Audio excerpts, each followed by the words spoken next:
Welcome back to Transmission. Today, Q is joined by Brock from Satoshi Energy, a company pioneering the co-location of data centers with renewable energy assets to unlock otherwise uneconomic energy. In their conversation, they explore two major themes. First, how Bitcoin miners and AI data centers differ dramatically in their requirements, from their flexibility to their vastly different footprints and cooling needs. And second, the massive load growth hitting the grid, with ERCOT seeing 135 gigawatts of new load requests compared to its 80 gigawatt peak demand. One thing I found particularly interesting was Brock's contrarian view. But I'm not going to tell you what it was. You're going to have to listen to find out. And as always, if you're enjoying Transmission, please like and follow wherever you get your podcasts. Now, a reminder, 90% of our audience is already subscribed. So if you want to join the crew, go ahead and hit that subscribe button. Now, let's jump in.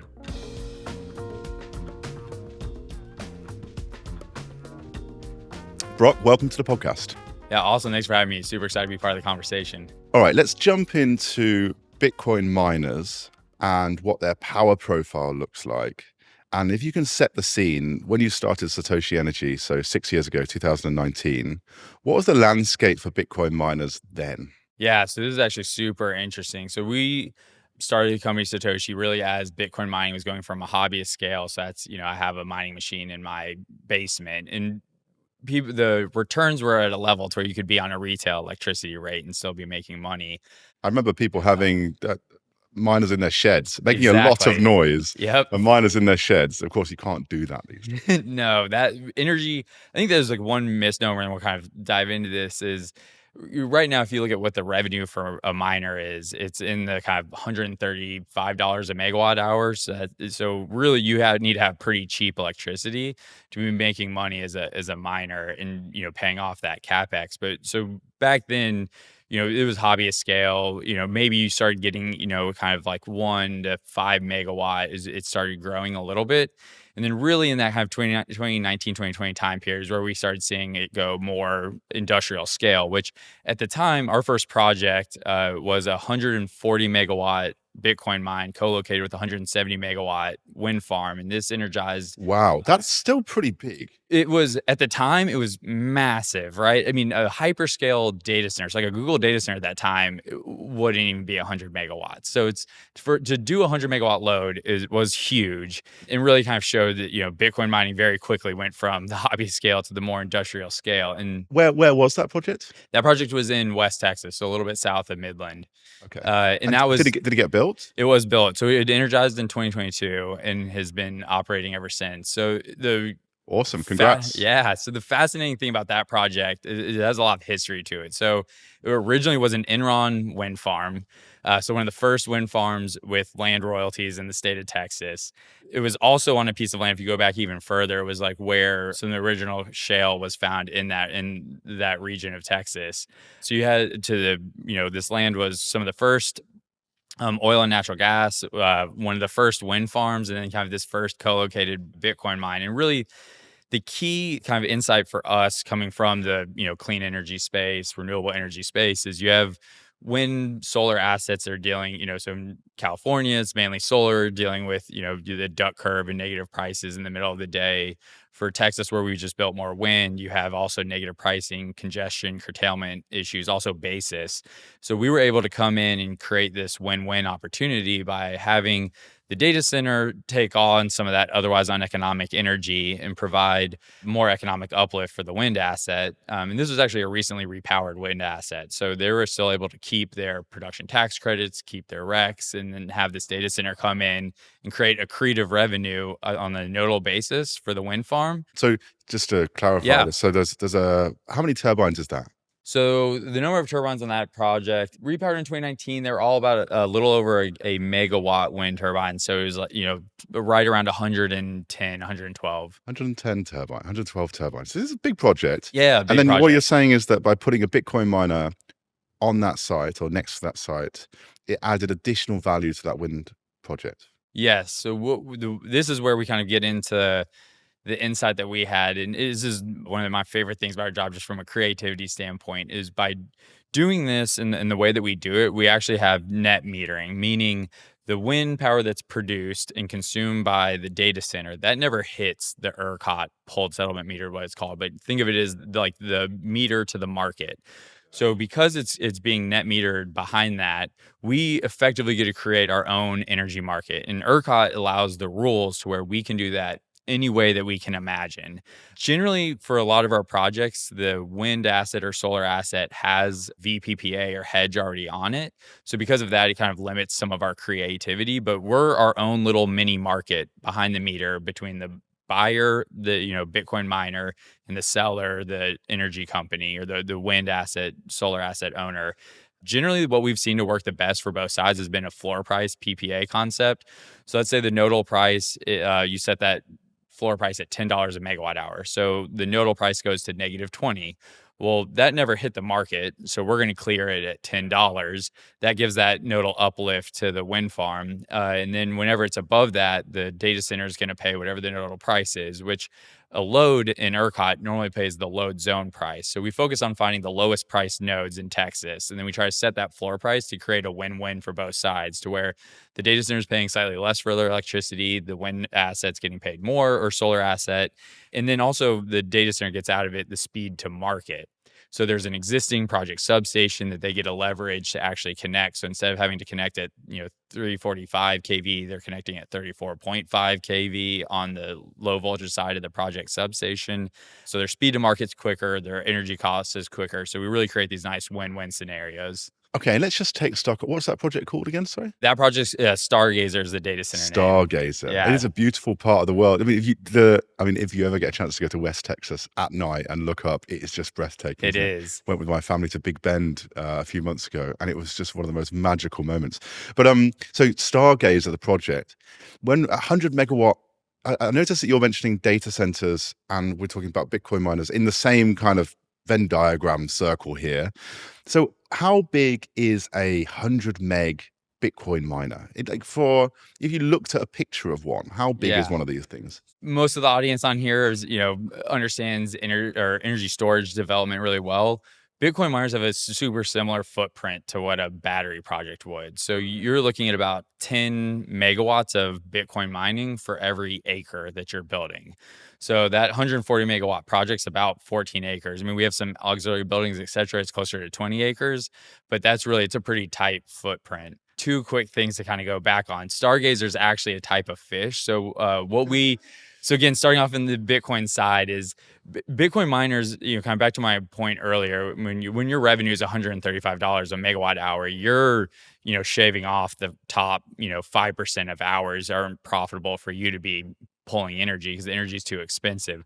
So what we call it is kind of bottom feeders in the energy market. So all of our projects are named after bottom feeder fish. With that, we fill the valleys without adding to the peaks. And that's really where kind of Bitcoin mining is this great technology for a load customer for a grid, because they're able to sell energy when energy is cheap, and then they're not adding to those, scarcity event times. That's one of the things that probably doesn't get talked about enough, which is that I know it's different with data centers because you have a amazingly high uptime requirement. But for Bitcoin miners, it's a little bit different in that if the power is too expensive, which tends to be when the system's under stress and your most carbon intensive periods, you just switch off the Bitcoin miner, right? Right. Most Bitcoin miners today are operating on nodal price contracts. So that means they're just a price taker.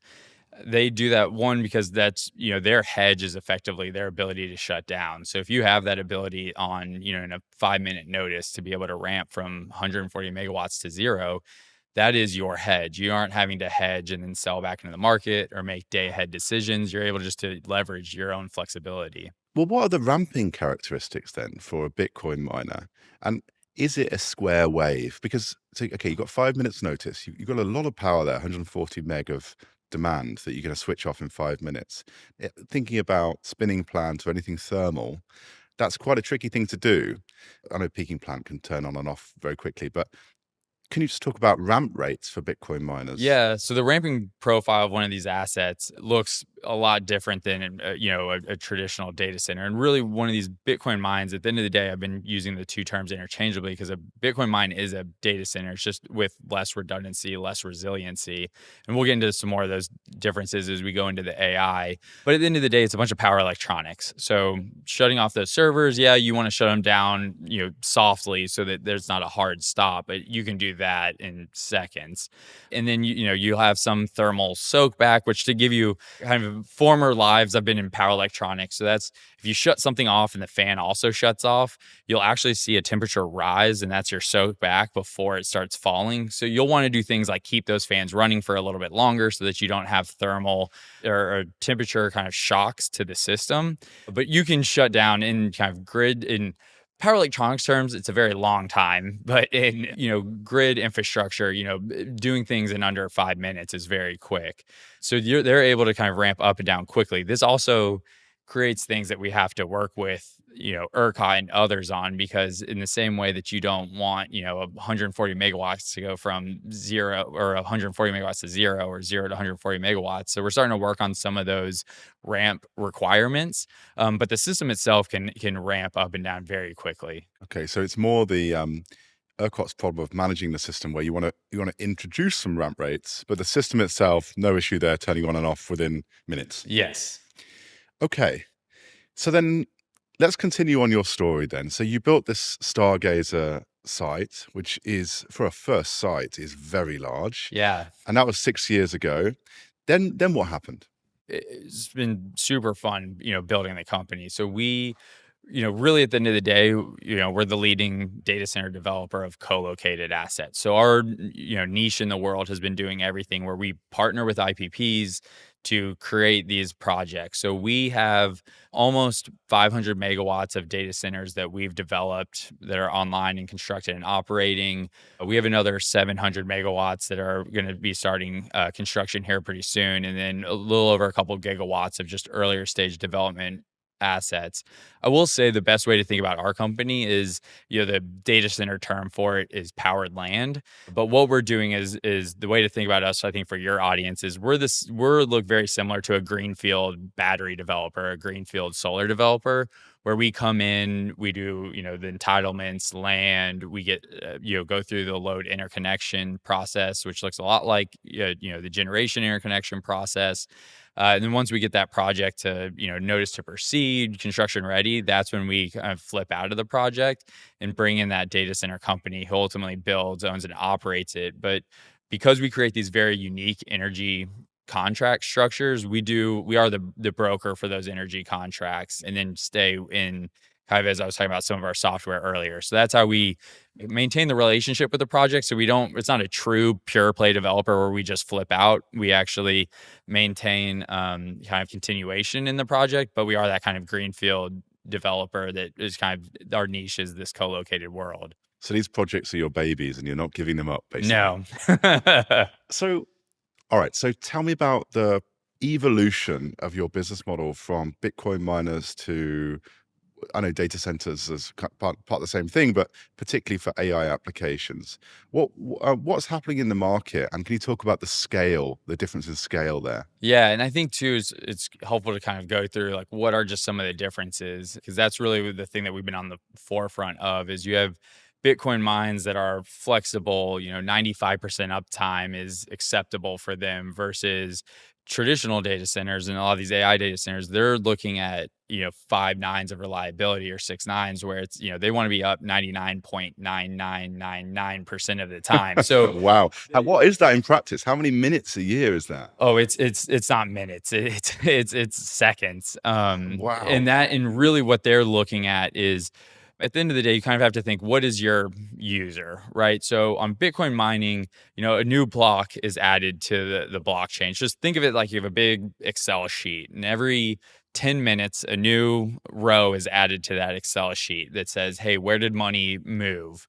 That is largely what kind of the Bitcoin network, and that's what the Bitcoin miners are doing, is they're all trying to add that next block. And if let's say you're down for 10 minutes, you miss out on that block, but you can come back up and you can immediately start working towards the next block. So every block is a complete, independent, and unique. So everything can be done in a way to where you don't have to start back from the beginning.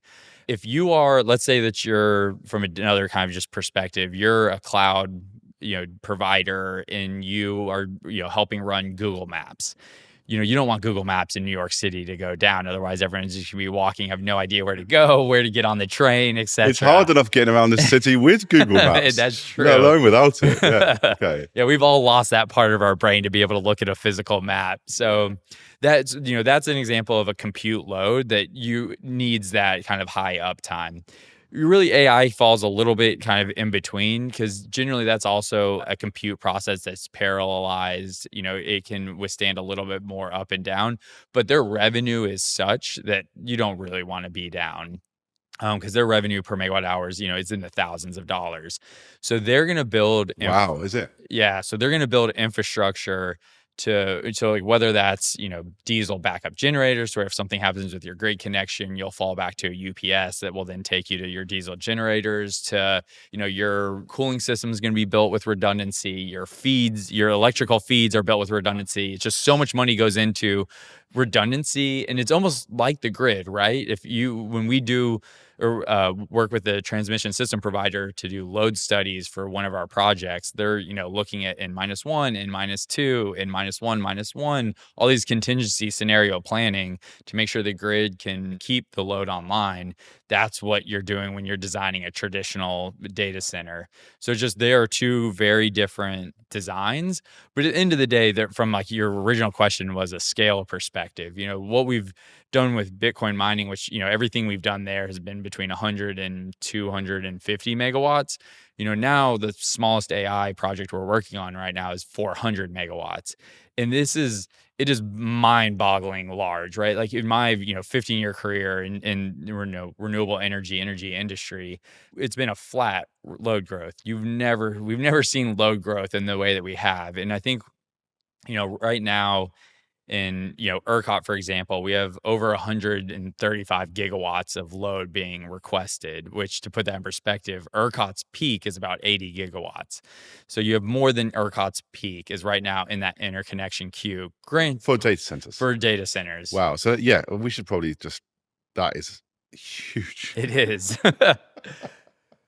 And so, just a couple of comments here. Whenever I see these mega data centers, the amount for this redundancy requirement, the backup power they need, in practice, when you look at a satellite image of one of these or a planner's design, you're looking at what looks like a warehouse as a data center, fine. And then you just see rows and rows and rows of stacks of basically chimneys, right? Yeah. For backup power gen.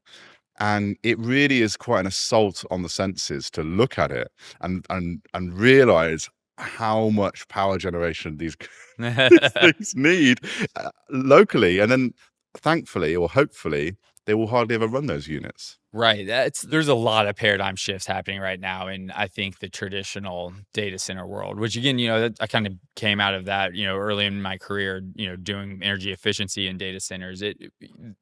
At that point, there was access to power and sites that met every criteria they could think of. So, you want to be close to labor, you want to be close to fiber, you want to be close, have access to water for cooling.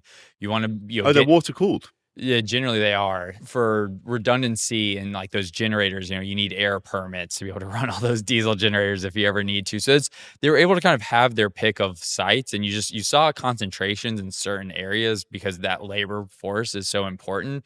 And really now in the paradigm of where we are, where access to power is scarce, that's where you're seeing the AI data centers say, hey, do I actually need all of these things, or can I be more creative and have more site optionality?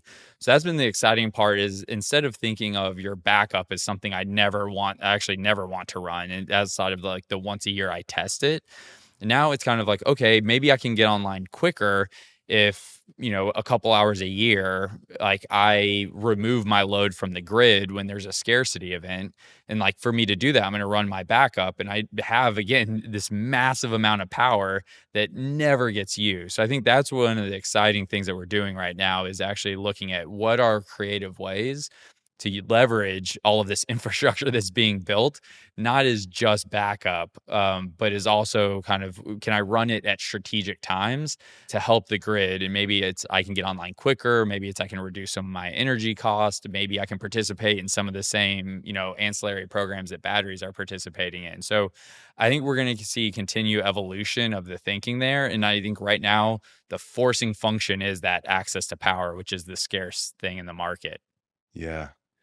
I mean, I guess in ERCOT, you only really need to run 10, 20 days a year for a few hours, and you can avoid all the messy peaks or even take advantage of the messy peaks. Exactly. All right. So who's actually, this is not a trick question, who's actually building these things? How does that value chain work?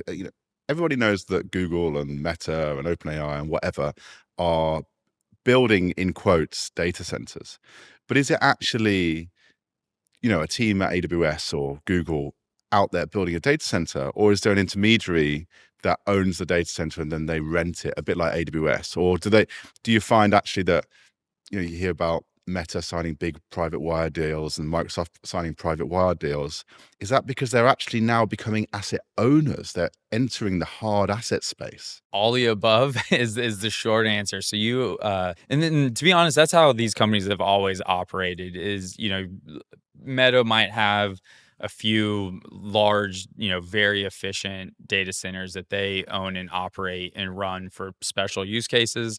But if I'm pinging Facebook here in New York, it's unlikely Facebook has a data center here in New York. If I'm on Instagram, it's likely going to like what's called a collocation provider. So you have like your Equinix, Digital Realty, that they'll have. Equinix has a large data center in Chelsea, and hyperscalers are some of their customers there. So and really what your Equinix and Digital Realities are is they're REITs, real estate investment trust, that they're providing space, power, and cooling. And then their tenant is, people who have compute. So the Google's and Facebook will still own the servers in those buildings, but they won't own and operate that building because they don't want to have a team out here in New York. So that has, for AI, that's translated as well to where you have your Metas, your Googles, your Amazons building sites, but you also have them using intermediaries who are building sites who look more like real estate infrastructure companies. And it's really kind of an all the above. I think right now it's just a bandwidth, right? There is this race to get as many, gigawatts online as quickly as possible. So if you can bring them a site that you can develop there, let's go forward with it. And, if you're like, hey, I'm going to build a site and get you on as like that core tenant, they're also doing that. So it's really all the above. And which areas are hot for data center development? Of course, there's lots of talk about ERCOT and Virginia, for example.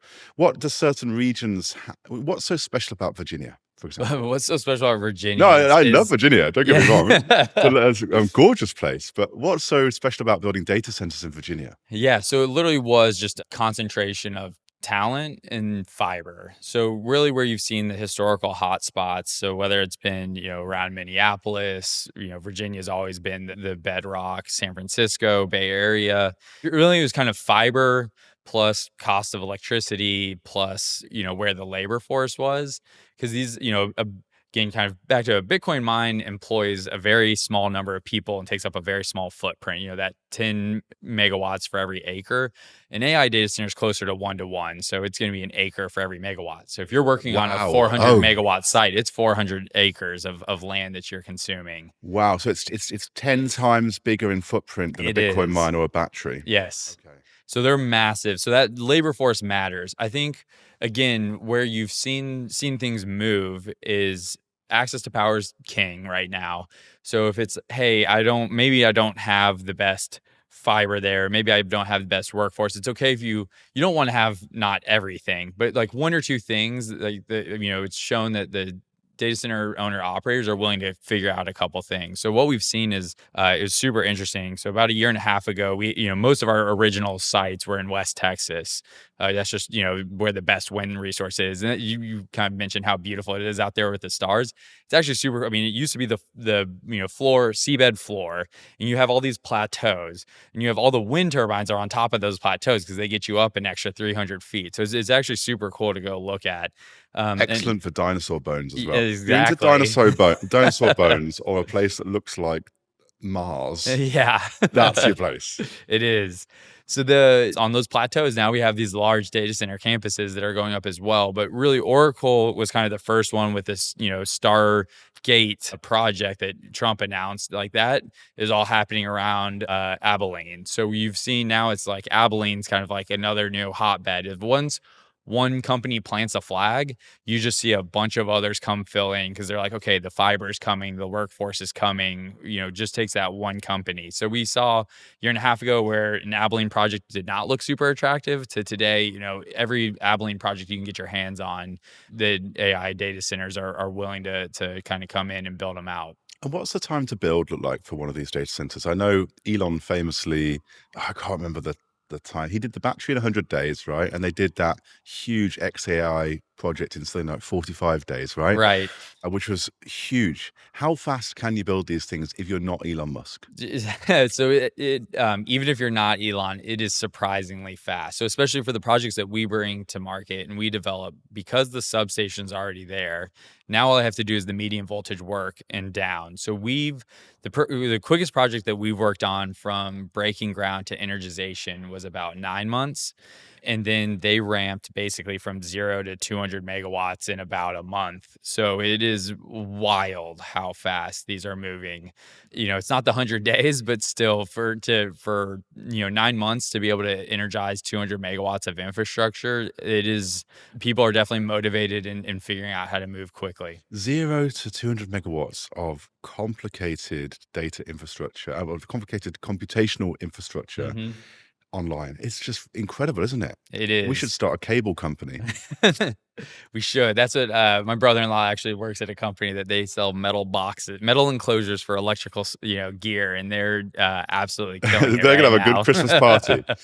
But it is. I mean, if you look at the areas that we're in Texas, like, if there's any place in the U.S. that's used to booms and busts and be able to mobilize a large group of people quickly, that's your area, right? The Permian Basin. Exactly. Basically. And lucky for us right now, oil prices are suppressed. Otherwise, we'd be competing with that market from a labor perspective. But yeah, in the Permian, you can quickly get a highly skilled group of people working on your projects, which are data centers are definitely taking advantage of that. So I want to ask you about your special sauce then, which is the collocation element, which is what we're really here to talk about.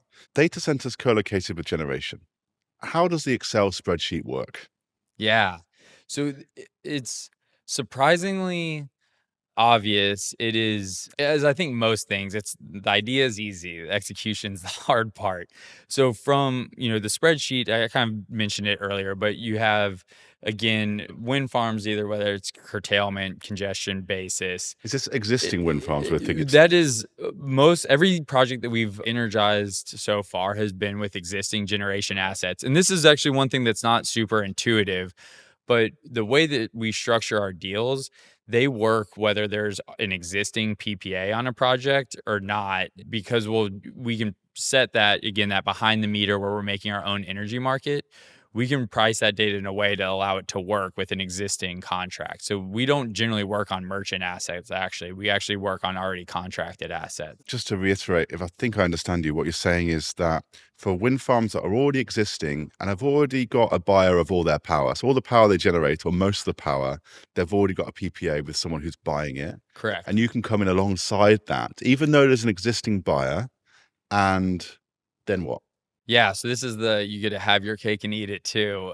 So that existing contract that's in there, really the purpose it serves is to finance the project, right? If developers do not have attractive balance sheet for the New York bankers to finance us, right? We have to go sign those agreements, with your Amazons, your, Pepsi Cola, whoever, to be able to then go to the bank and say, hey, instead of me, developer with the, bad balance sheet, you're never going to finance the project. But now I have this 20-year contract with a Fortune 100. Now I can go get it financed. However, that contract that I signed, with Amazon to buy that power at, the hub is a purely financial agreement.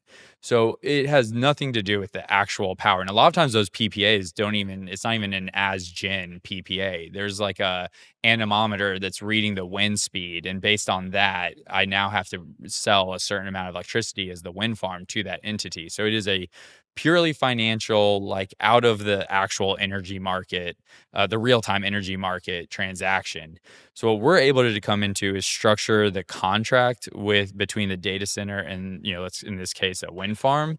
So the way that we'll structure the contracts is so that they're still based on the nodal price. Because if I have a contract for differences that I currently have with Amazon, I can't sign a fixed price behind the meter. Otherwise, I can end up with wrong way risk where that hub is settling at $1,000 a megawatt hour, but I'm on for $30. So that basis can't exist. So if we structure the contract to where the wind farms is always being paid what the market, aka ERCOT, would have paid them or more, then now they're in a better position for that basis than they were without the data center. So you basically say, owner of wind farm X, you're still going to get paid what you thought you were going to get paid, and we're going to do stuff around the fringes. Exactly. And we're going to net it off, and we'll only play when it's worth it. Exactly. And the rest of the time, you'll take the market price. Exactly. Okay. So why isn't everyone doing this then? They should be. I think it has been, when we started the company, that was kind of like really the light. I mean, like everyone knows that congestion and curtailment exists. Everyone would love to have someone come, have a product to reduce that. But really, as we're calling up, all of our friends that work at IPPs and kind of pitching this, having worked with, a lot of these energy companies in the past, it is hard to get them to move quickly.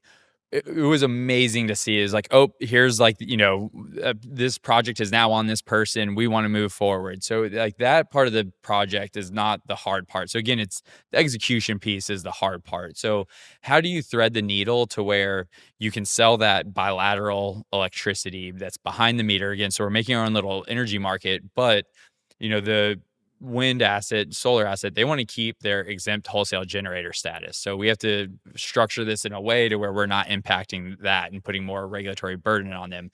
If it's a wind asset that's built in the last 10 years, they want to keep their production tax credit. So again, how do we structure it and do that? If they, they're RECs, et cetera. And then from a credit and collateral standpoint, so I kind of mentioned, we've also developed, software around this to help from a credit standpoint, energy management standpoint. That was all bred out of doing these deals. And again, if I'm used to doing, as the generation asset owner, I'm used to doing deals with Fortune 100s. Now you're bringing me, entities that haven't been in business for 10 years, and I'm doing deals with them where they're consuming $5 million of power a month. So really, we've had to. There's been a ton of thought from a structuring standpoint and how to get the IPPs comfortable with, hey, this works. It's not exposing you to unnecessary risk, but it's giving you that accretive revenue that you're looking for. So it's been super exciting. Kind of, it's a puzzle that you have to figure out, and that's really what we've been doing for the last 6 years. It's extremely cool. A few questions about data centers then. So these data centers, what's the design life? Because if you think about a thermal power station maybe has a 25, 30-year design life, and then will go on longer than that. A battery, most of the equipment there is, your lease is probably 25, 30 years, but you might change out your battery cells after 10. What does it look like for a data center? Yeah, and this is most things will respond with, one thing looks different for a Bitcoin mine than for an AI data center. And for both, though, the commonality between them is you have your infrastructure that you're going to put in the ground, and then you have your servers. in both instances, your servers are the bulk of your cost. Those, have a functional life of around 4 to 5 years, and then you're going to refresh all of those servers. However, that, infrastructure that you're putting in the ground, so the power, cooling, building, shell, that is all, you're underwriting that on that similar time horizon. So that's, 15, 20, 25 years. Again, probably on the lower side for a Bitcoin miner, on the higher side for an AI site. But then you're refreshing your servers. So it looks a bit like a battery project, but rather Yes. than battery cells, you've got GPUs. Exactly. But I imagine lots of the balancer plant is what it is. It's kind of legacy infrastructure. It's going to be all right as long as you look after it. Yeah. There's a massive cooling load. What's the cooling load like then? How much of that, say your 400 megawatt project, how much of the 400 megawatt is doing maths as a computer, and how much of it is cooling? So this is a fun, the data center industry has a very unique metric that they look at to say, what is my efficiency? And that metric kind of gets to the question you're asking. So it's called PUE, power usage efficiency, and that is your total site load divided by the amount of load that goes into your servers. So ideal, it's 1-to-1, right? So 100% of the power you're consuming goes into the servers, the compute. Obviously, that's not reality because you have things like cooling that in there. For a super efficient plant, you might have a PUE of about 1.1. So that means for every 1.1 megawatt, 0.1 megawatt goes to cooling and other, and 1 megawatt goes into the servers themselves. So it's a bit like efficiency, but with the It denominator is. on the wrong side, right? Exactly. So for us battery people who are thinking about round trip efficiency and percentages, we've got to kind of sit upside down on this one. Exactly. Okay, all right. Everyone's got to make it, to create a barrier to entry for new people. You got to make things a little confusing. Okay. But, a typical PUE might be between 1.4 and 1.2 would be a pretty standard one. And then for a Bitcoin mine, so Bitcoin mines are cooled in very unique ways because they don't have the same thermal envelope that they need to stay within. So the servers that you use in Bitcoin mining have a much wider temperature range and humidity range. Could you give some examples on both of those then? Yeah. So in those, as opposed to needing, 30% relative humidity and 75 degrees might be a traditional data center. And generally they're cooling it. If you ever walk into a traditional data center, you need a parka on. It is cold. Yeah. For a Bitcoin mine, they generally just have what's called a curtain wall. So it'll be a membrane that has water on it. So just water's constantly dripping on it. You'll pull air through that for evaporation. So evaporative cooling. Obviously, that increases the humidity well beyond what you would put in a normal data center. And then that gives you the cooler air to go through. But not having to mechanically cool, so use a refrigeration loop, the air, that allows you to have a PUE that's really close to 1. Versus a traditional data center, you have traditional AC. So you're using a refrigeration loop to cool air and also to reduce the humidity and pump that through. Clinical sites, yes. right? Yeah, you have your hot aisle or your cold aisle. It's a lot goes into that. Okay, so let me ask you a very basic question then. And this is a bit of a trap, but surely we don't have enough power for all these data centers. Yeah, so I think that's where we're starting to push the envelope on that and also push the thinking on that. So you had a good article come out or study come out from Duke University that was on, hey, if you just added a couple % of flexibility to these data centers, you can unlock gigawatts and gigawatts of energy. So that's one, is I think that we're starting to look at data centers as more flexible. How does that work in practice? In practice, that works. So instead of having my backup generators that I never want to use, I'm now starting to, from a data center's perspective, I'm starting to be saying, okay, if I have to use those backup generators, I mean, we're talking like an hour a year, 5 hours a year to remove my load from the grid to, just free up a scarcity event. I'm willing to do that. I mean, for Bitcoin miners, they're already going to be offline in scarcity events because the power prices are going to be high. But your traditional data centers are now being willing to use their backup gen some. So now that opens up a whole new world. However, one of the issues there is we now have to get the utilities to study these loads instead of firm loads as flexible loads. So that's kind of the next evolution to actually create that benefit that we can see on the grid. Then I think the other thing is when you take ERCOT right now, ERCOT has 400 gigawatts of storage and generation in the interconnection queue. So about half of that is solar and about half of that is batteries. A lot of, as we know, as developers, right, a small percentage of that will actually be built. But as we're building all of this new load, more and more of those projects are going to pencil. So as we talk to the IPPs and the greenfield generation and storage developers, you're just seeing more projects that are going to make sense. Or if I'm repowering a wind farm, now maybe it didn't make sense, but now that 5 gigawatts, 10 gigawatts of data centers have come online, things start to make sense. So that 400 gigawatts in ERCOT's interconnection queue, more of it's going to be built. So I don't think that it's not like we have to start from square one where it takes 5 years to build an asset. I have so many assets that are in that late stage queue that I can now build that I wasn't going to build. But I do, and I avoid politics in general as a Brit in America. But so I agree with that thesis. However, everything's changed with the new administration, right? Because it seems like the working assumption has been let's just build more gas, but there's a 5-10 year lead time on gas turbines right now. Everyone around the world wants gas turbines, so that's kind of out the question. And then we have a range of policy changes from tariffs to other stuff, which is pretty combative towards getting battery and solar built. So I mean that could really it's like whack-a-mole, isn't it? Hitting the battery and solar build out particularly in Texas mole could end up really constraining AI dominance for the US, which really should be should is a strong word, but as an outsider who lives here, it's just so obvious that America could dominate AI for the next century if they have enough power. Yeah, we can definitely go down the rabbit hole of kind of what they're doing right now in China and like how that's, I think, going to drive the next few years. But I will say, while you look at the US and, we're definitely making some decisions right now that it's going to make green hydrogen highly unlikely.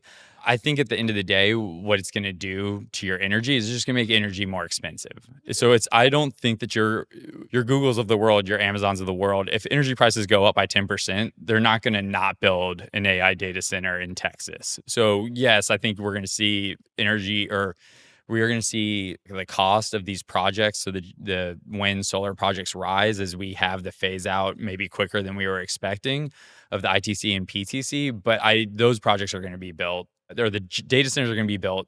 Those gen assets are going to be built. PPA prices are going up. I think that's the reality of what we're going to see. So I don't think this is going to be they're not going to be built. Which is again, anti-industry. It's going to be a political hot potato. The beauty of Texas is it's cheap power, cheap energy, right? It is. And if all this data center pipeline, even some of this data center pipeline comes on, surely baseload power is going to become a lot more expensive, unless someone can find a magic tree of gas turbines somewhere, which would be good. Which it'll be interesting to see how, as consumers seeing higher energy cost, how that is dealt with. But we are already seeing in ERCOT changes to how we're going to distribute transmission costs, and I think we're going to see more of that burdened on the industrials from the residential.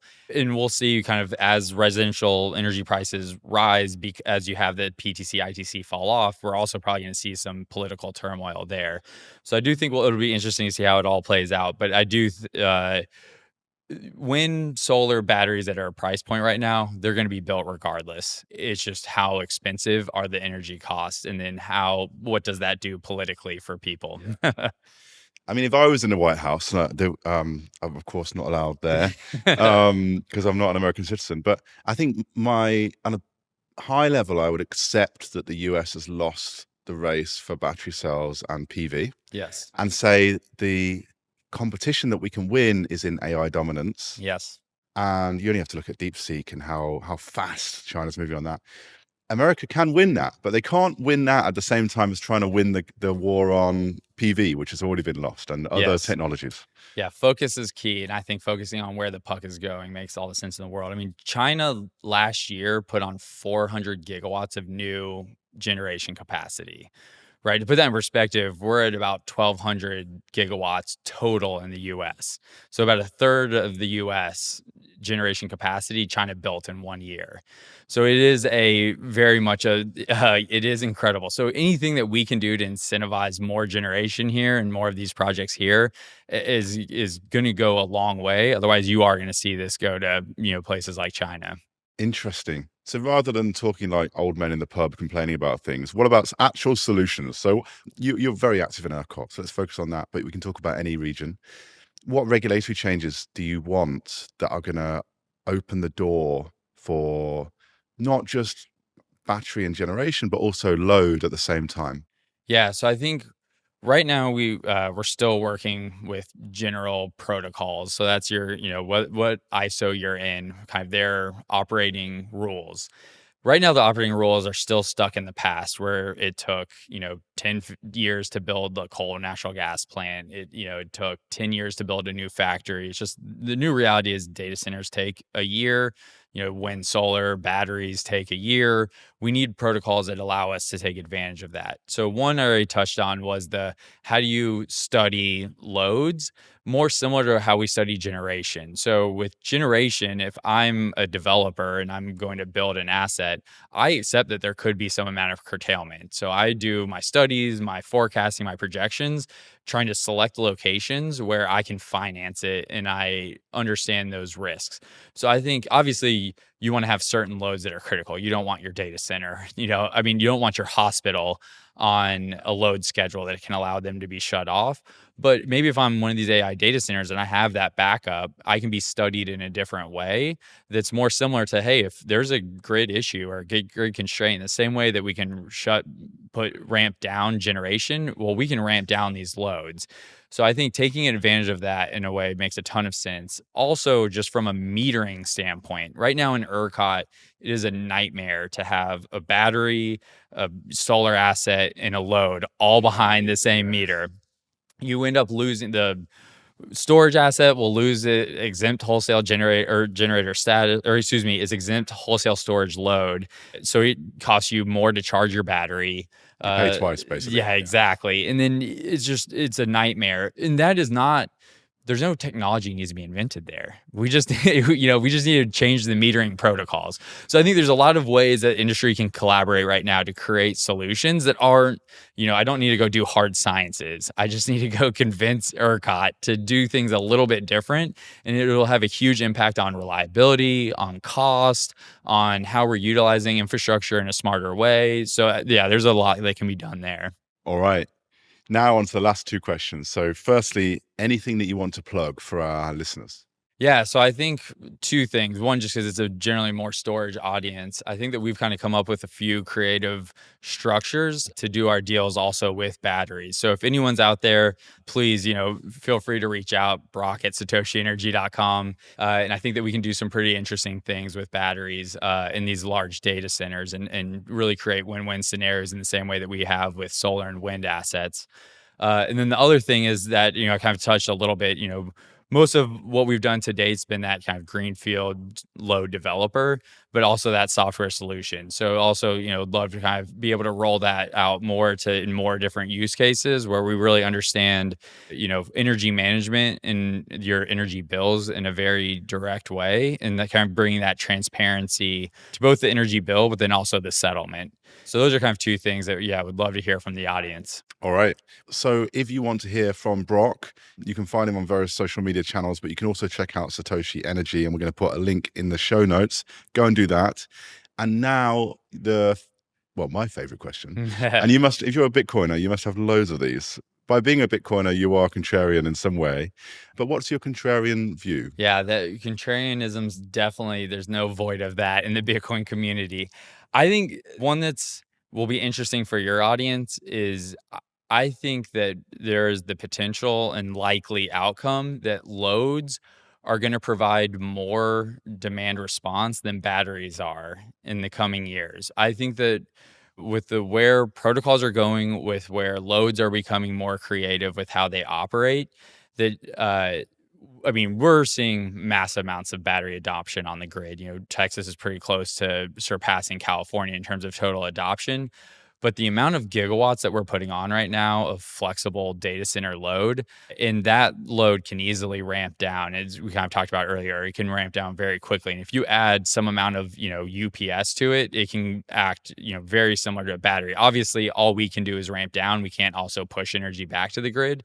So there's going to be places where batteries, we're still going to see proliferation there. But I think from a demand response and participating in those programs, as long as everyone's given a fair shake, that I think you're going to see more of that market go to loads than you will of batteries. Interesting. This is the second time we've had someone on the podcast in probably 3 weeks that's come on and said DSR, a demand side response of some sort, is going to eat batteries because the cost profile looks better. Yeah. We shall see. I want to say a massive thank you for joining us. Brock, I really enjoyed that conversation. Thanks for joining us and making the trip to New York. We really appreciate it. And I'm sure our listeners will really enjoy that one. Again, if you want to find out more from Brock and all the work that Satoshi Energy are doing with co-locating data centers and renewables, you can do so on their website. And no doubt we'll have you on a podcast again to hear about some of your gigawatt data centers when they That'll go be live. the next one. Thank you so much for having me. Thank you, man.